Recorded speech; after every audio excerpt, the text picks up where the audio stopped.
Thank you all for joining. You're here to learn more about Walmart overages, so let's get into that.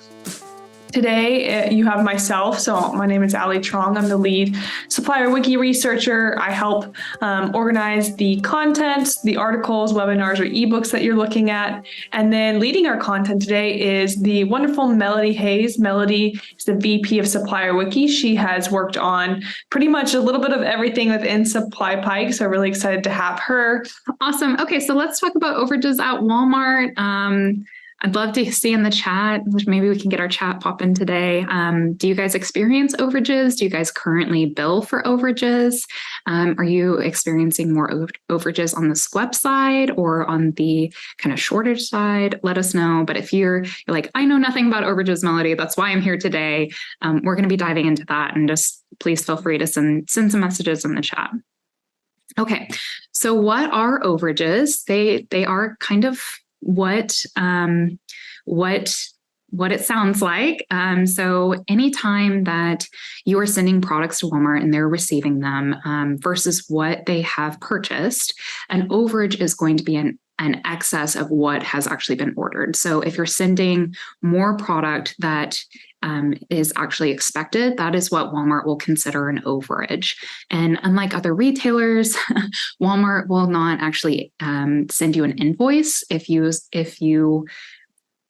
they will not give you money for any excess product. They'll just be like, hey, look, this is free product that you have sent me because I didn't order it.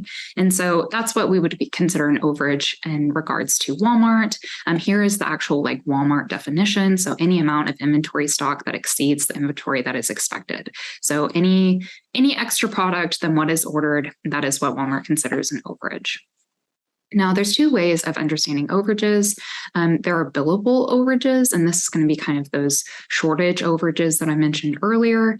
And there's overage fines. So Walmart has actually introduced a new program that we lovingly call SQEP here at Supplier Wiki, but also is known as SQEP, or Supplier Quality Excellence Program.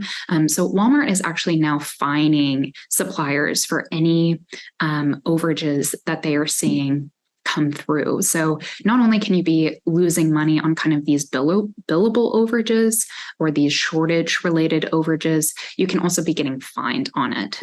So losing money because you're not getting paid for the product that has been sent to Walmart, and then losing money because you sent extra product to Walmart and they're fining you for that. So that can really hurt supplier's bottom line, especially in the case of these being invalid and actually Walmart's fault.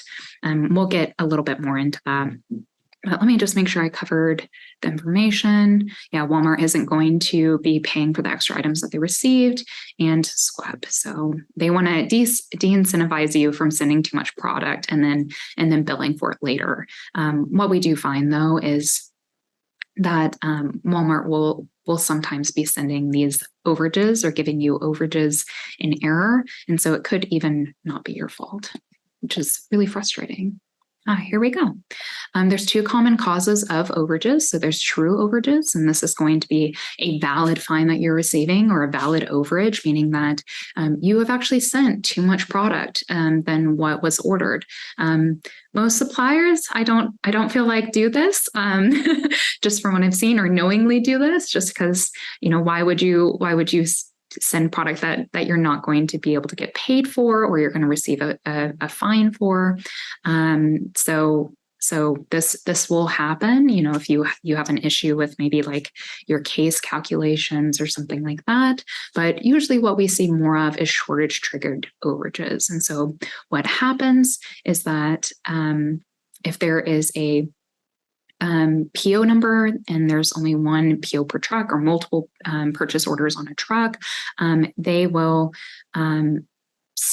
short you on one of those purchase orders or one of those items, and they'll regard it as an overage on the other side. And I think we have more information on that here. So high level, there's true overages or shortage trigger overages as some of the two most common root causes for what you might be experiencing. Here are some reasons overages might occur. So shortages, what we've kind of talked about, POs being sent to the wrong DC, inaccurate demand planning. So if you think Walmart actually needs more product than what they've ordered, issues in Nova, that's pretty common. And maybe Allie can potentially send in the chat a link to our Nova and Item 360 webinars. So we have 2 recordings on that, and I think maybe I'm announcing it a little too soon, but we're doing a very fun series with One World Sync on Item 360 in February. So please keep an eye out for that. Really excited to do that with them.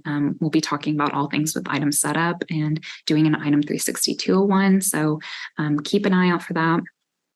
But it also can be an issue with labeling and packaging. So kind of what I've talked about with the cases, if your cases aren't set up correctly, then you might be sending too much product to Walmart. Which I think we also have a labeling and packaging webinar that we might be able to send in the chat.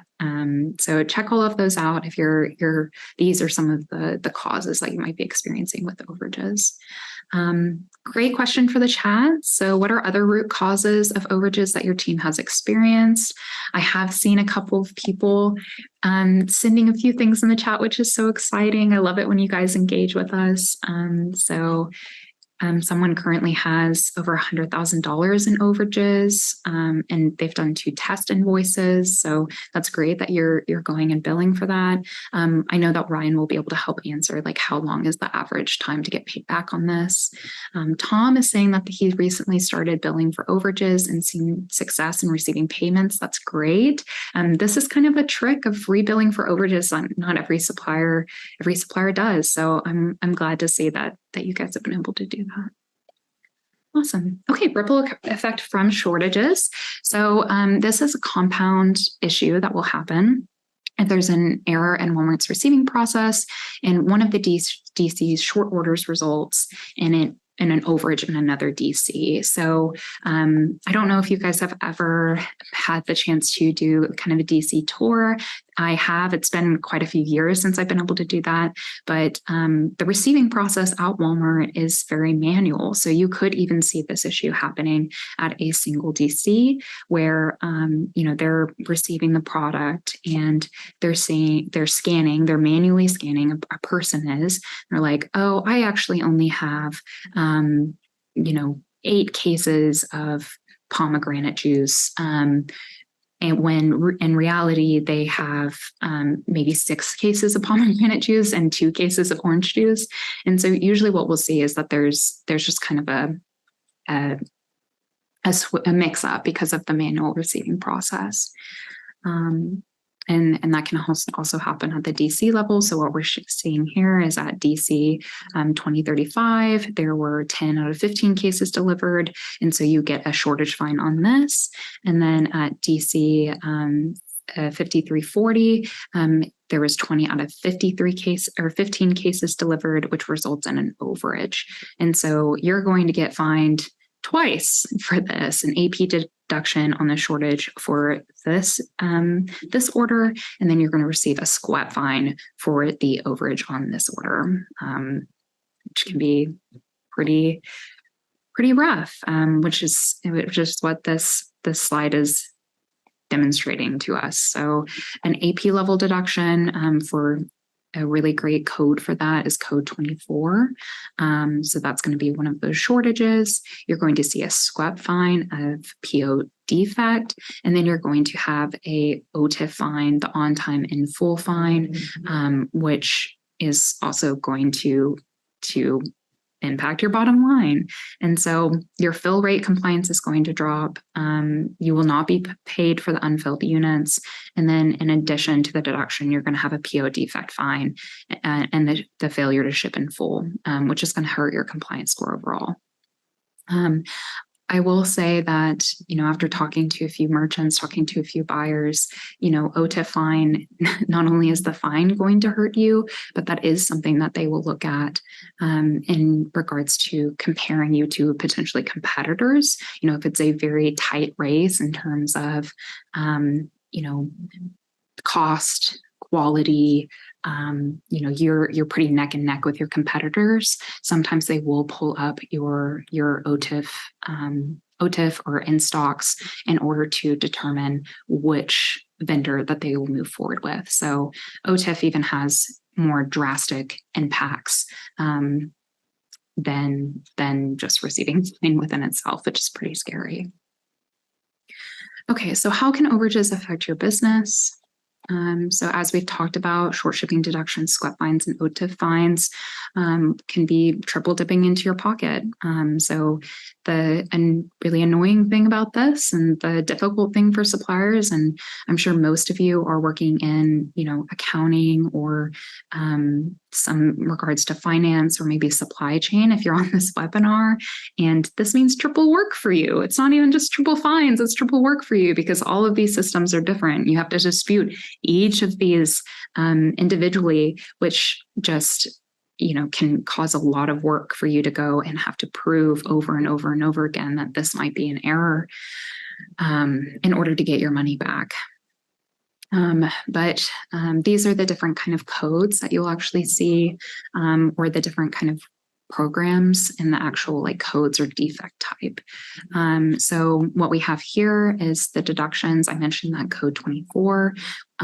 If you guys are not familiar with the very specific codes, we actually have an entire ebook, our Walmart deduction guide explained, which talks about each of the different codes that Walmart has, what they are, how to dispute them, if they can be disputed. So check that out. But for AP level deductions, you'll usually see these short shipping codes, which are these three most common ones, but you'll also see this kind of merchandise code, and we'll talk about code 95 here in a second. That can also be something that you might see in regards to overages. OTIF, so the on-time in full program. This is the in full piece of it, and you're not OTIF compliant. And like I said, that can have ramifications outside of just receiving a fine, where it can actually impact your relationship with your buyer. And then we have the supplier quality excellence program, which this is going to be the overage fine and is part of phase 1. We do have a lot of content around the SQEP program, 1 through 3. The SQEP has been actually rolled out in phases over the past year to 2 years. I'm trying to remember when exactly it came out, but recently. So we are up to phase 3 out of 4. So they haven't announced phase 4 yet, but as soon as we have that content and we have any insight into that, we will be informing you guys and rolling out the red carpet for this new phase. But the overage piece of SQEP of phase 1 is what can be impacting you here. Okay, so short shipping deductions. So the 3 codes that I've mentioned, we have code 22, 24s, and 25s. And again, that ebook is going to have a lot of really great information on there on everything about these codes. So check that out. I think we also even have a shortage specific webinar, which is an hour worth of content just to address these codes. So code 22, this is going to be whenever the quantity of the item on the invoice does not match the quantity of what the facility says that it's received. Does the receiving, what has been received, match up what is actually on the invoice, versus a code 24, which is very, very similar. I will see code 22s and 24s used almost interchangeably, but very similar cause for the same reason. It's whenever a shipper invoices, so you bill for more than what has been received or what is actually on the purchase order. So when your invoice is not matching up with your purchase order versus code 22 is invoice doesn't match up with just what has been received. And then in code 25 is actually going to be whenever Walmart says that they haven't received anything for what has actually been invoiced. Usually that's going to be an EDI error. Again, we have a lot of information on this, but go and check out that short shipping or that ebook, that short shipping webinar or that ebook that goes over the different codes, because we go into depth on how you can kind of prevent that if it is an EDI error. Awesome. So OTIF fines. So OTIF, Walmart expects a 98% fill rate for any non-compliant cases. And if any of those cases are in non-compliance outside of that 98%, they're actually going to be fining you 3% of what the cost of goods sold are for that. OTIF fines are actually disputable through high radius. So you can actually go and dispute these. This is a very new thing. It's been released within the past year that you can go and dispute that actually through a program. Before you had to go through your buyer. And we have another webinar on that, so check that out. But you can go and dispute those. Best practices is you need to be able to forecast sales to anticipate what Walmart needs in the future. I know this is kind of like, Melody, that's easier said than done. I know, but over communicate if you are experiencing any in full OTIF fines. And again, we talk a lot about this in some of our other content. So go check that out if you have any questions or if this is something that you're specifically dealing with. Yeah, Allie? Hey, Melody, I know you said save questions for the end, but I think this one's pretty quick. So Raquel asked, so we get an OTIF fine if we're late or early, correct, with OTIF fines? Yes, we will. Do you want to talk about that, Allie? I'm sending our OTIF 101 webinar, which kind of goes into it more. We've got some articles on that as well. I know we're focusing on overages, so I don't want to get too into the weeds because I can do that. But yes, you have to hit your correct date for that. So unfortunate, but yeah, for late or early. So yeah. And that's the must arrive by date. So the MABD, which we're showing here, and we're talking about the window. Don't feel like you have to screenshot this because we do have all of this information that we'll be sending you into the deck afterwards. But that webinar that Ellie is talking about is going to be a great resource to explain kind of the ins and outs of OTIF. Perfect. Okay. Yeah, and I feel like I've done this webinar a few times now, and I always feel like in this webinar, I'm pointing to a lot of different pieces of content because overages are so complex. They're so complex and they can impact so many different programs. And this is kind of an introductory into overages. So, if you guys feel like, man, I'm not getting exactly what I need from this, or I don't know where to even start with overages, this is a good place to start, but it would be worth going and digging into some of the other content that we're talking about here today. Okay, so SQEP fines. So like I've mentioned, this is the newest compliance program that Walmart has rolled out. They are disputable through high radius. That is something that you can do. We do, again, have more content on SQEP, but high level, there's 4 phases. Phase 4 hasn't been rolled out yet, but phase 1 is over PO accuracy and advanced shipping notices. Phase 2 is over barcode and labeling. Phase 3 is over load quality, label quality, and packaging. And phase 4, which hasn't come out yet, but will come out soon, is on scheduling and transportation. So all of these are quickly adding up for suppliers. I know whenever we SQEP first came out, we were doing some benchmarking on how it was impacting suppliers. And at the time, it was only about $1,000 a month on average that it was impacting suppliers. That has drastically changed. Usually with SQEP fines, they're going to mostly be valid and mostly be caused by maybe an issue in your supply chain.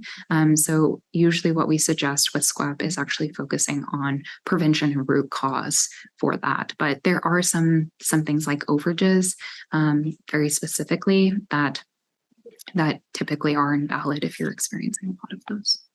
A lot more content on that, so please go check that out. Phase 1 defects. So this is specifically, again, with the SQEP program. Overages are specifically stated as SQEP defects. Phase 2 and phase 3 can also contribute to overages whenever the product is not marked correctly for the DCs to process the received inventory. So these are kind of the standards that they have for inbound receiving. You can see overages up here at the top. There's a lot of rules that Walmart has around its packaging and labeling. I don't know if you guys have seen that massive, I think it's like a 200-page document for packaging and labeling. It is it's big. It's a thick document, and I know that it can be a little overwhelming. We also have kind of a cheat sheet and additional content on that if you guys want it broken down. But this is SQEP. Okay, so let's talk about preventing and disputing overages. Now that we've kind of covered, which programs might be impacting your business, let's get into kind of the deep root cause and talk about how we can actually go and dispute these and recover some of your money. So fighting overages, you can invoice your retailer for the excess goods. So that means you're going to need a new invoice. You're going to need to invoice Walmart. You're going to need to reference the original product order number specifically and only include the overage amount, but not the other cases in the original order. So that means don't go and just resubmit the same invoice. You're going to need to invoice for just the excess goods. So your invoice might be rejected, but then you can go and so you submit that invoice, it might get rejected, but then what you will do is you will actually go and dispute through APDP that rejected invoice. So you're kind of having to do double the work just for a single AP deduction. This is where we've seen kind of the most success for suppliers, the process. So this is kind of the workflow that we suggest. So first step is finding out you have an overage, going and researching that, identifying what you have, and then invoicing Walmart. So you go and invoice Walmart, and hopefully Walmart pays the entire invoice. But if they don't, if they actually submit a deduction for all or some of the invoice, you then will have to kind of start that research process again of organizing your proof documentation. Usually this is going to be a BOL or a POD, and then disputing that deduction. So again, might be double the work for a single overage, but this is how you can get your money back. Here are some DSS reporting tips for proof documentation. Now I know DSS is going away. I don't know if anyone had the joy or the opportunity to go to the RLUG meeting yesterday on Luminate. So for those of you who are not aware, DSS is going away. It is getting replaced by Luminate. That should be happening. Allie, correct me if I'm wrong. It's either March or May, sometime in the spring. Yeah, Melody, I believe it's March. I'm sending our article covering kind of the high level details on that now in the chat if you want to read more. Perfect. Yep. Yeah. Paul said March 1st. So thank you. Yeah. Awesome. So it is going away, but up until that point, you can still use DSS. We will be having webinars coming out that are going to be covering Luminate. So use this up until March 1st, until Luminate goes away, but we'll have additional content on how to do this inside of Luminate whenever it comes closer to that. So for a true overage, you're going to want to actually pull an inventory receipt report to verify how much product Walmart says was received. And I think we have the DSS report or recipe here in a second. So hold on for a second for that. And then whenever you're disputing, you're going to want to provide both invoices. So the original one and the new one that you go and bill for, the BOL, so that bill of lading. So any of that shipping documentation that you have, and your must arrive by a date report with all of the rows of the overages and the shortages highlighted. So where someone can see like, here is where an overage happened. Highlight that, provide those. I mean, it might even be 4 documents because you have both invoices, the BOL and the MABD report. But we'll get to that DSS report here in a second. And one thing to note, I went too far. This is for a true overage. So if you have a shortage triggered overage, you're going to have kind of a different report tip or a different proof documentation tip. So here you're going to use that MABD report fields from DSS. So you're going to want to understand when the POs are shipped to the DC, there might be that shortage uncovered or shortage triggered overage that we talked about in the beginning. You're going to want to tie that shortage claim to the overage and show that it was actually received, and so that they know how much that they actually should be paying back. You're going to want to add fields to that overage shortage report by taking the quantity received minus the quantity ordered. So if an item is short, it will have a negative quantity. So for example, a -10. And if there's an overage, you're going to want to have a positive number. You're really wanting to, whenever you're disputing something inside of APDP, is make it as easy for Genpact, which is the third party dispute reviewer for Walmart, as easy as possible. So whenever they're looking at your case by case basis, they can just quickly understand exactly what's going on. That's what's going to make your potentially expedite you getting paid back. Now, the only reason I'm laughing at that is we have seen since Walmart has moved away from the settlement program, which is no longer, I don't know if everyone's familiar with that, and moved everyone into mass dispute creation or APDP. The settlement no longer exists for suppliers. Everyone has to dispute individually. We have seen the time that it takes to dispute increase significantly. Genpact and Walmart has gotten overwhelmed with the just amount of deductions and amount of disputes that are coming in. And so it has been taking longer for suppliers to actually go and receive money back on their disputes. Now, we do have benchmarking data on that. I don't think it's in this webinar, and I don't remember it off the top of my head, but if anyone's curious about that, we can send you kind of how that has changed over time. We are now seeing some suppliers get paid back for disputes that they submitted in February, just pretty significant change from where it was at before. So if your disputes are taking longer, you're not alone. You're definitely not alone. We're seeing that kind of across the industry. Okay.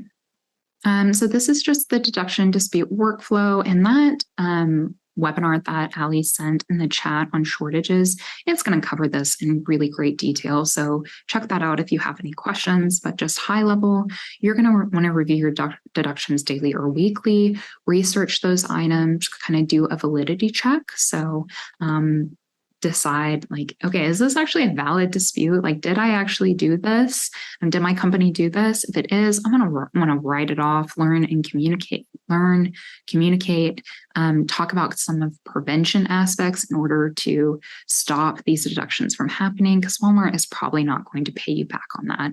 Or if they do, pay you back on the valid deductions, you're going to have a post audit probably come in and say, nope, this deduction was actually taken correctly. And that's just making double work for you. So this validity check, some people will go and just dispute everything, but it might end up creating double work for you if you're just going and disputing everything, if it's valid or invalid. Now, if it's an invalid deduction, you're going to want to actually organize that proof. So that's, if you're talking about shortage deductions, again, that's your shipping information, that's your check, that's your invoice, all of that. You're going to put it together, and you're going to actually want to dispute through APDP, which is if I haven't mentioned this, the accounts payable dispute portal in Retail Link. You can submit it through that. Okay, now let's talk about OTIF. OTIF is a little bit different because, Walmart doesn't always make it the easiest for you to get your money back.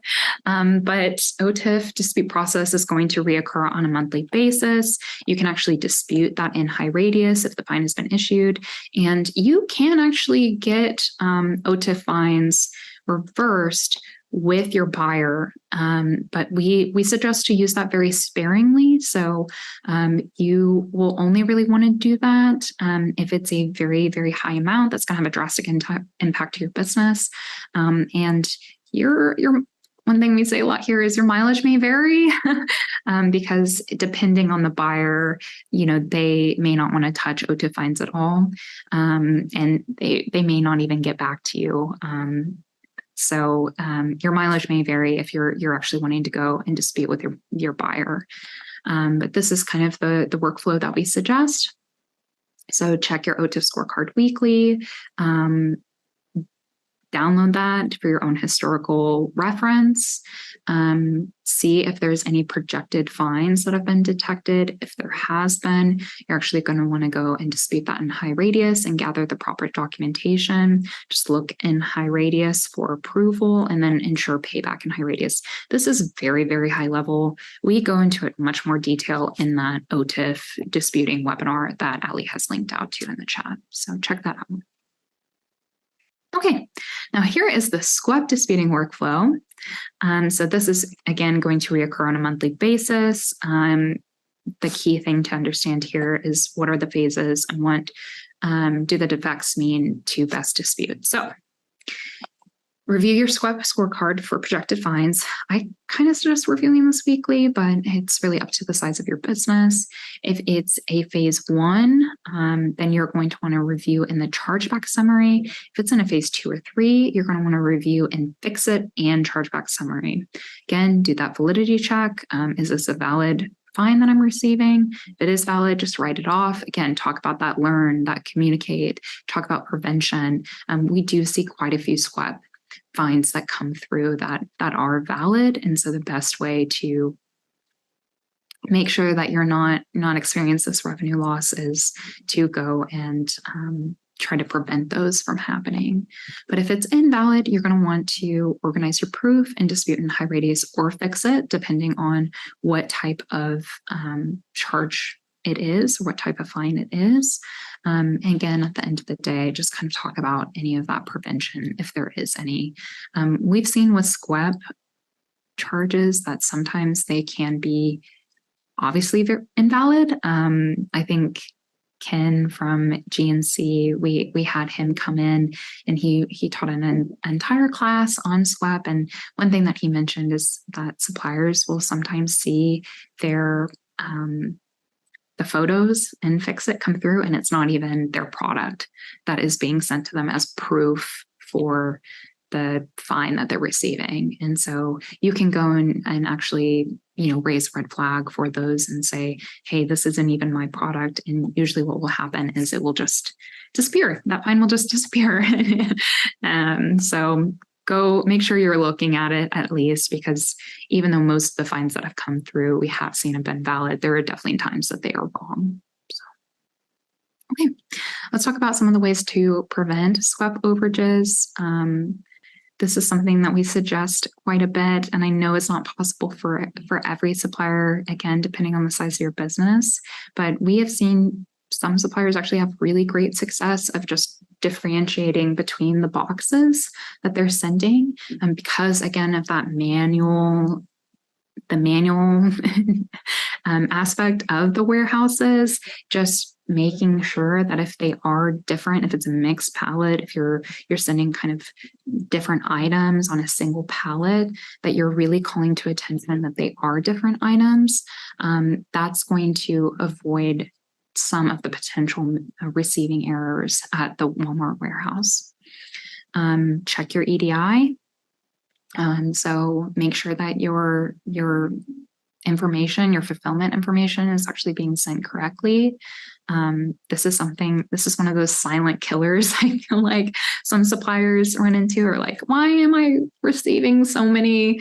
Why is none of this working correctly? Just because EDI is not something that most of us think about. So just go and check in on that. That's a good thing to at least knock off your list of troubleshooting, what you're experiencing. And then confirming that your items are set up correctly. This is one of the ones that I feel like hit suppliers the hardest, is just your items are not set up correctly in item 360. So go and check that out. Make sure that you have the right pack size, make sure that you have the right quantity in for everything, because this can really hurt you. Now, how to dispute, you submit in HighRadius. You're going to want to look for, again, those shortages that match an overage. If it's correct, if this is correct, talk to your buyer or dispute that shortage at overage in HighRadius.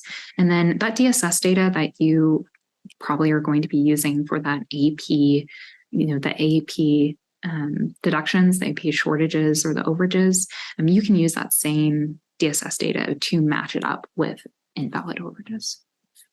So you can usually use the same proof documentation across all three of these different programs.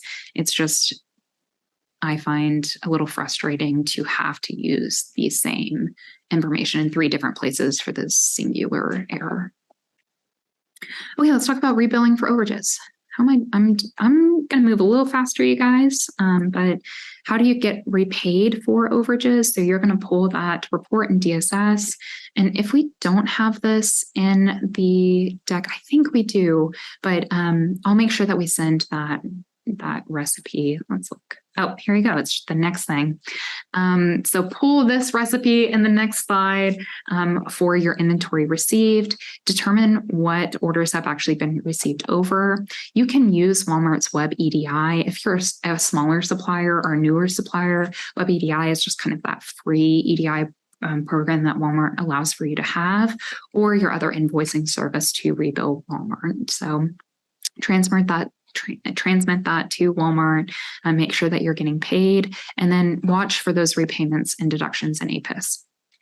Usually you're going to get a deduction for it. So you're going to want to go and it's going to be that code 25 that we were talking about, but watch for deductions. And then you're going to want to go and dispute that deduction. So this is that retail link recipe in DSS. Again, don't feel like you have to screenshot this. We will send you this deck afterwards. Whoop. We will send you this deck afterwards that you can go and build this report for yourself. So here are the columns, vendor number, time range, stores, all of that stuff. Okay, you're going to want to determine which orders are signed over. So this is an example of kind of that report. Again, highlight it. Just make sure that you're making note of where those errors are happening.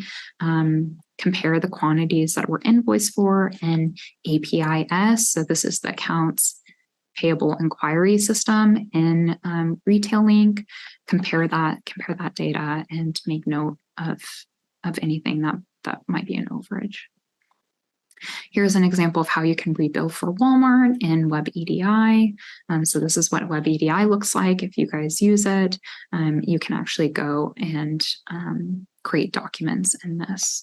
It's going to look different depending on if you're not using Web EDI on how you're going to bill for that. And best thing is just contact either your EDI provider, or if you have an ERP set up, talk to someone on your team. Okay.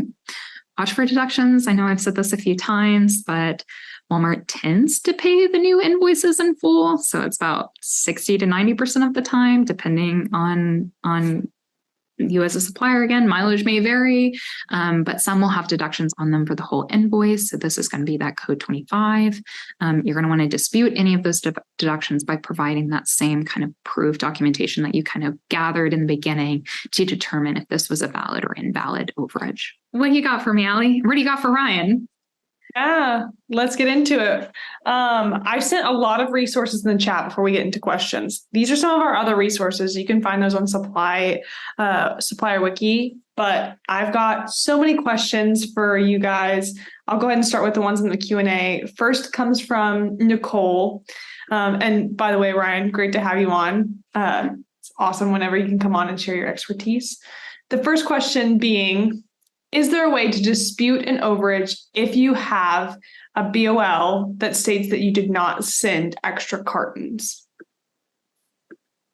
So I can take this one, and hello, everyone. Happy to join.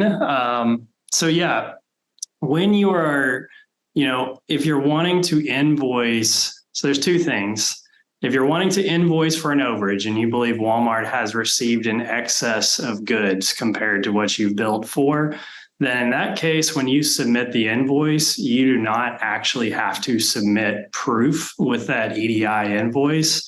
So even if the shipping doc doesn't necessarily back up sort of the claim or the story, if Walmart's own receiving data is indicating that there was an overage, then in most cases, that's exactly what their accounts payable team is going to look at when you send that invoice. And so regardless of the shipping doc, because you're not sending that as part of the invoice, you can still get paid back on that billing for that overage invoice.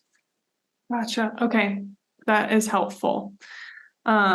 And let me know, Nicole, if you have follow-up questions to that. Other questions that we've got on here. Zach asks, we have some overages from shipping canceled orders. We work with Walmart USA, and I've been told that they do not support the 860 file, which I assume is an EDI 860. That will let us know changes made to orders. Zach asks, so his question is, how are other vendors figuring out if Walmart has canceled an order? That's a great question. I'd be curious if anybody on the call too has some experience in going through that process. Yeah, I know that Nova is really the primary app right now where you're going to make changes to POs. And if you yourself want to cancel or edit a PO, Nova is kind of that primary app to do so. It would also give you kind of statuses of POs as well. So in theory, you could be kind of monitoring that for PO statuses, but that does require you to kind of go out and look for it rather than sort of being notified of Walmart canceling a PO. So definitely curious if anybody on the call has any tips or tricks, but Nova you can run some reports in Nova too. And I think that's a good spot to see sort of PO status. So that might be a place to start if you haven't looked in there for that canceled order. Yeah, that's what I would say too. That's where my mind was. Ryan is looking in Nova.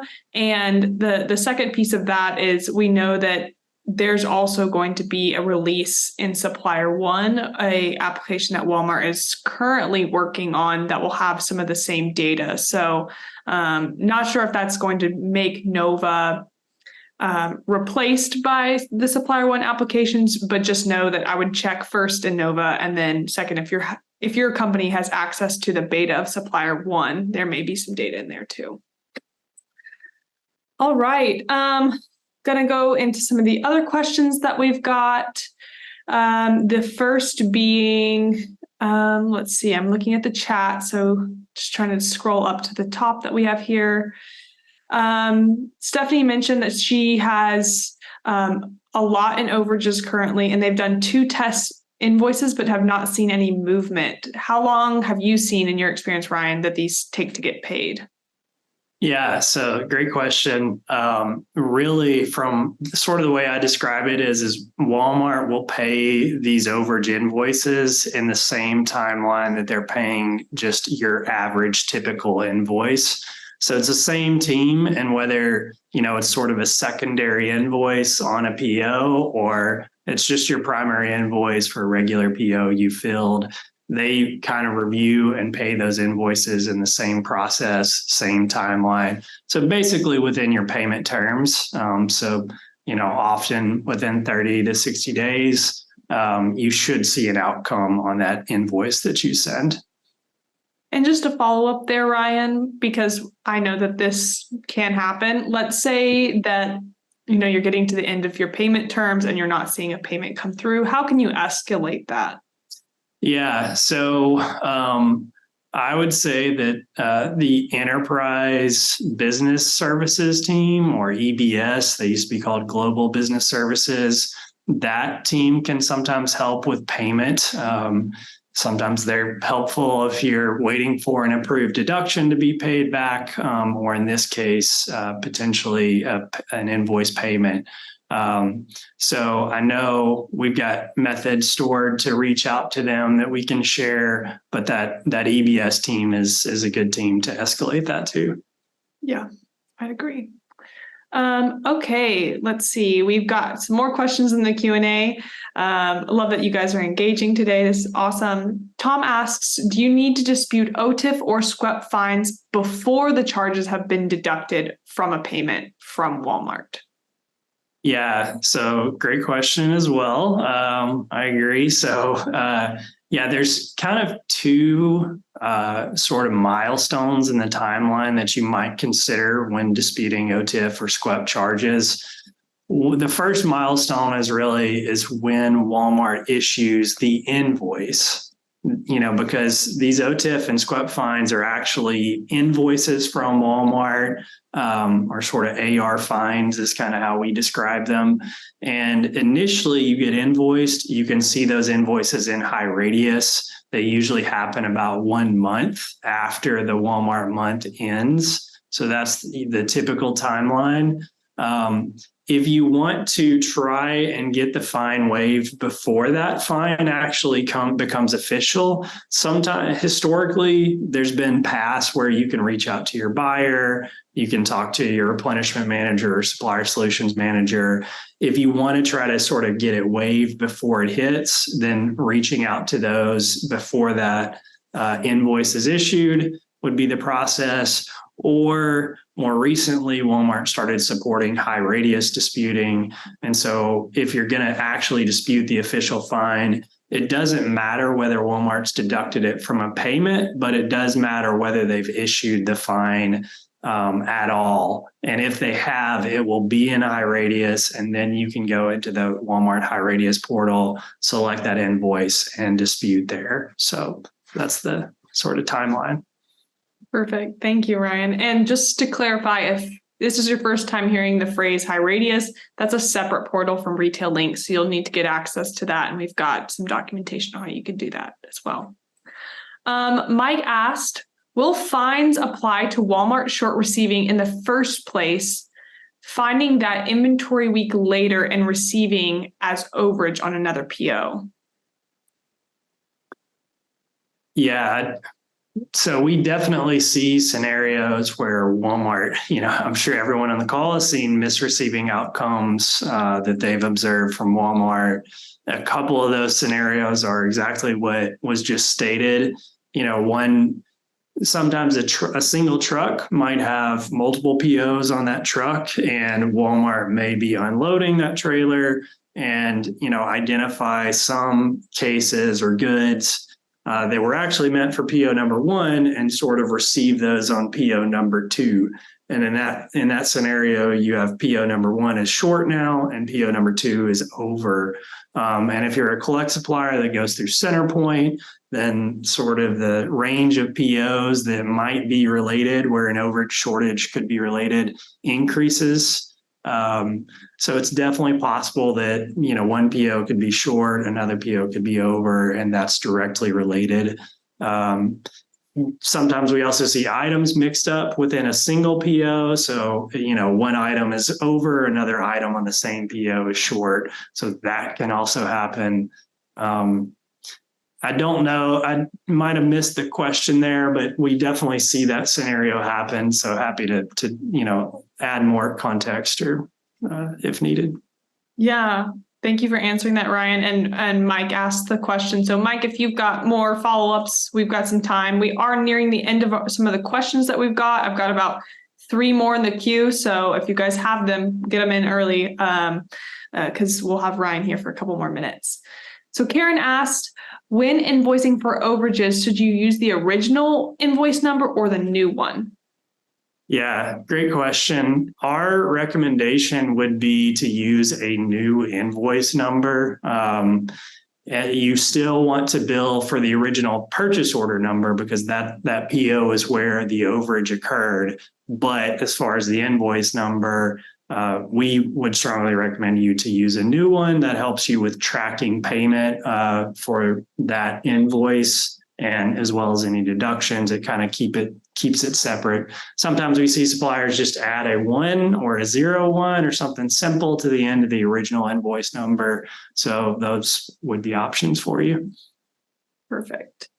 Another question we've got here, kind of back to some of the things we were talking about earlier. How long do you have to dispute an overage? What's the time frame there?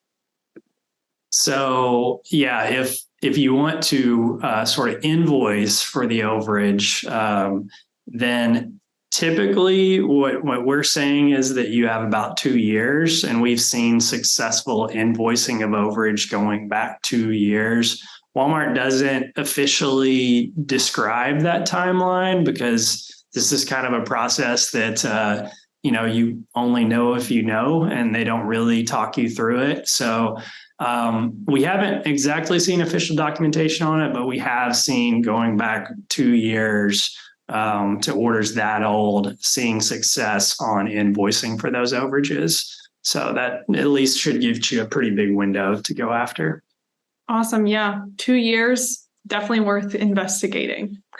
Last question I've got here for you, Ryan, and then we'll get into the product sneak peek, is Paul asked a little bit about challenges with Walmart DC misreceiving and driving overages. So could you kind of speak to what those challenges are from what you've seen, as well as some best practices to mitigating those?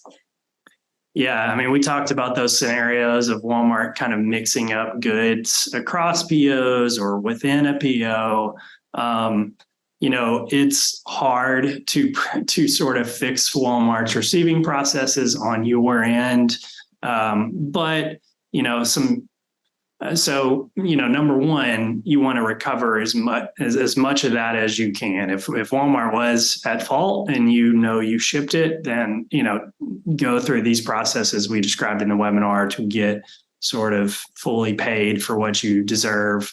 So that's sort of step one. If in terms of trying to prevent it and maybe reduce that problem going forward, there are some things you could consider with packaging to try to better differentiate your packaging, especially if you're seeing certain items that are maybe being mixed up between over and short. Take a look at the labels, the box colors, the sizes, anything. Some suppliers put stickers on the sides of their boxes. Obviously, a lot of those things have costs associated with it, so you have to sort of weigh the cost benefit. But if you can make sure that your items are clearly, packaged and labeled and differentiated, that can reduce these receiving errors on the Walmart side.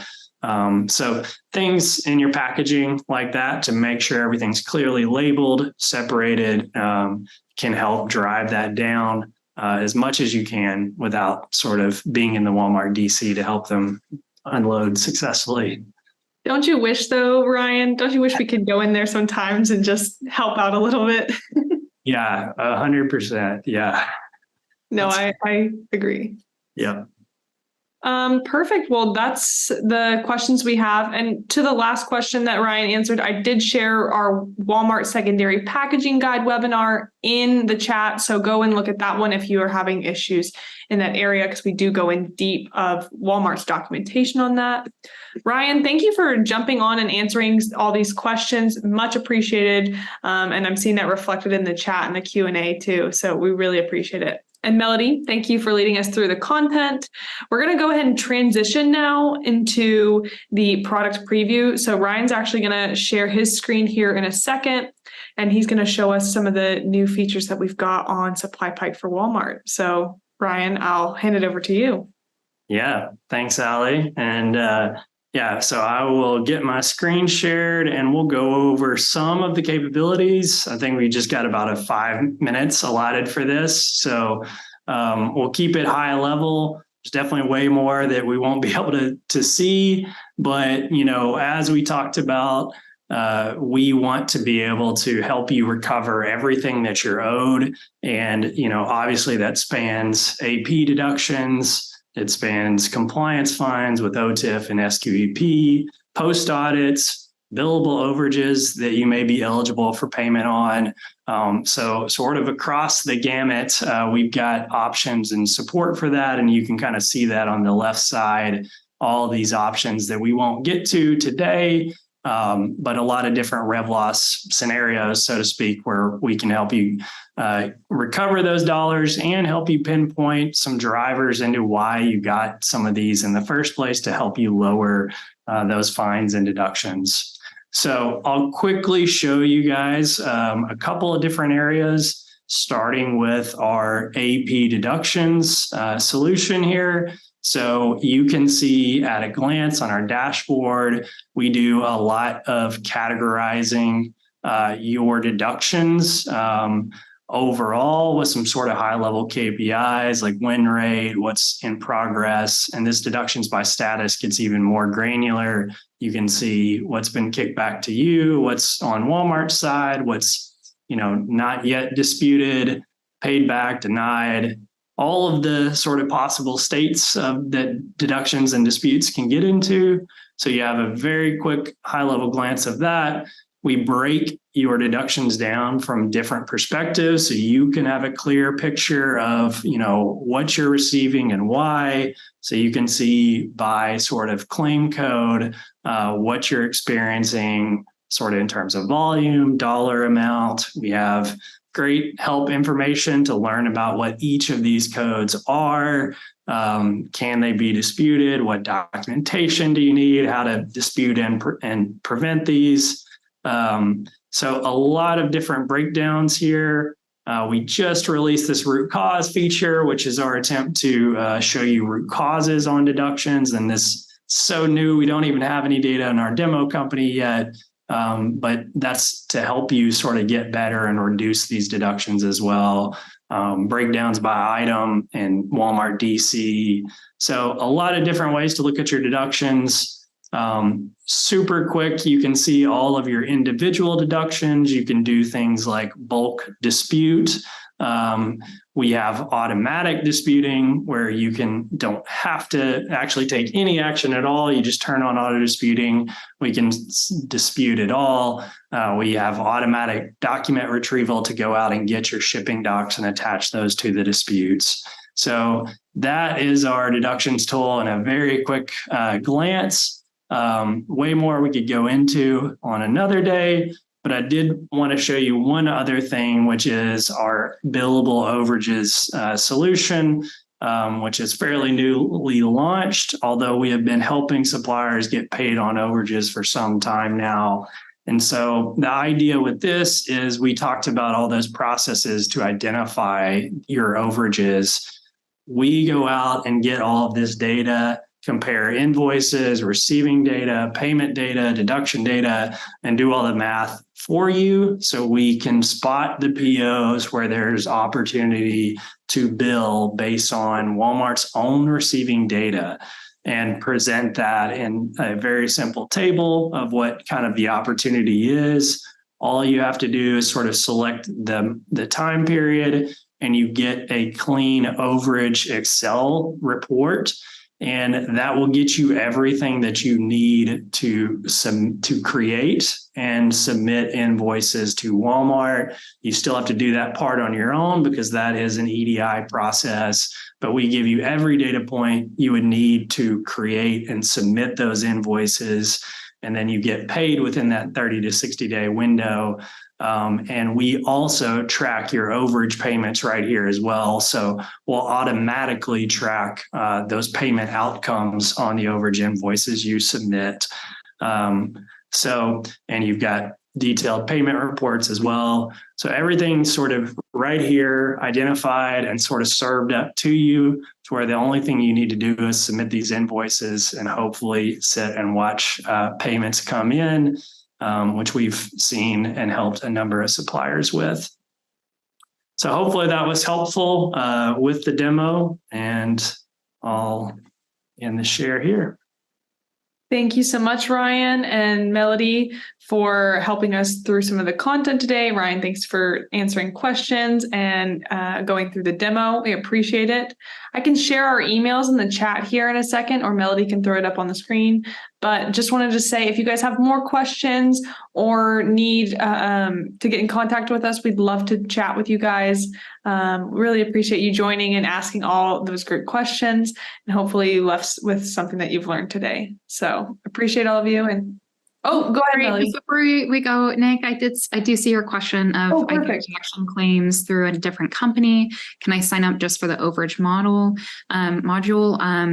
We currently do not offer that separate from our product, but you can always do a deduction analysis with us. And if you decide that you don't want to move forward or use, I guess, the deduction piece, our pricing does scale on the size of your business. So even if you use the deduction disputing through another company, we can still help you with the overages and kind of look at what the ROI would be for you. So we don't offer it separately, but that doesn't mean that you have to use all of our products. Awesome. Okay. Well, hopefully that was helpful. Thanks so much, Allie. Thank you so much, Ryan. Really appreciate it. But I hope everyone has a great rest of your day.